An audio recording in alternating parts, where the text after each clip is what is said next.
Hi అండి, అందరికీ నమస్కారం అండి. అందరూ ఎలా ఉన్నారండి? బాగున్నారా? నేను ఈరోజు అయితే పాలకూర శనగపప్పు కూర చేస్తున్నాను. చాలా టేస్టీగా ఉంటుంది. మీరు కూడా ట్రై చేయండి, చాలా బాగుంటుంది. మా ఫేవరెట్ కర్రీ అనమాట. చూపిస్తాను, అలా చేసుకోండి, చాలా బాగుంటుంది టేస్ట్. ఇక్కడైతే పాలకూర నీట్గా కడిగేసుకొని ఒక గిన్నెలో తీసేసుకున్నాం అనమాట. వాటర్ అంతా వంచేసుకున్నాము. వాటర్ అంతా వాష్ చేసుకున్న తర్వాత పాలకూర అయితే ఇట్లా ఉంది. ఎల్లుల్లిపాయలు దంచుకున్నాను, అలాగే ఉల్లిపాయలు, తాలింపుకి ఎండుమిర్చి, శనగపప్పు నానబెట్టుకోవాలి. శనగపప్పు నానబెట్టుకుని శనగపప్పు చాలా బాగుంటుంది. చూడండి, ఆయిల్ వేడెక్కింది కదా. నేను ఇక్కడైతే పోపులు వేసుకుంటున్నాను. దీనివల్ల కూర టేస్ట్ బాగుంటుంది.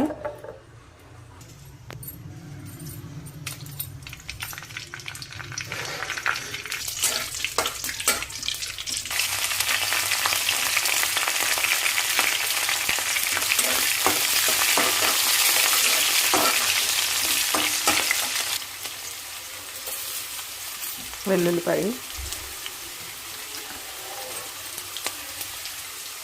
చూడండి, వెల్లుల్లిపాయ అయితే వేసుకున్నాం కదా, కొద్దిగా లైట్గా వేగాలి. శనగపప్పు,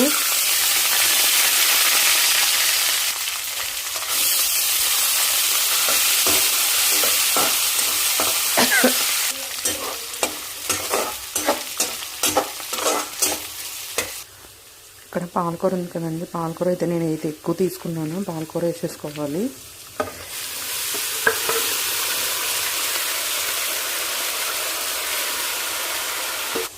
చూడండి, పాలకూరలో అయితే వాటర్ వచ్చింది కదా. చూడండి ఎంత కూర వేసానో, మగ్గింది, మగ్గుతుంది. ఇంకా అలా బాగా సిమ్లో పెట్టి మగ్గించుకోవాలి.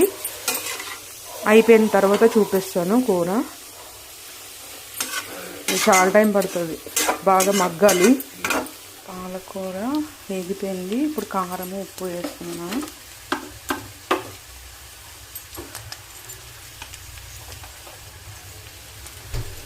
కారము కొంచెం వేస్తున్నాను. కలిపేసుకోవాలి ఇలాగా. నేను కారం, ఉప్పు అయితే కలిపేసుకున్నాను. లైట్గా వాటర్ వేసుకుంటాను. లైట్గా, ఎక్కువ వేయకూడదు, లైట్గా. ఇది కొంచెం దగ్గరగా ఉడికాక దించేసుకోవడమే. శనగపప్పు కర్రీ చాలా చాలా చాలా టేస్టీగా ఉంటుంది. చాలా బాగుంటుంది. మీ పిల్లలు కూడా చాలా ఇష్టంగా తింటారు. ఈ వీడియో ఫుల్ వీడియో పెడతాను, చూడండి. నచ్చితే సబ్స్క్రైబ్ చేసుకోండి, లైక్ చేయండి, షేర్ చేయండి. పాలకూర అయితే అయిపోయింది.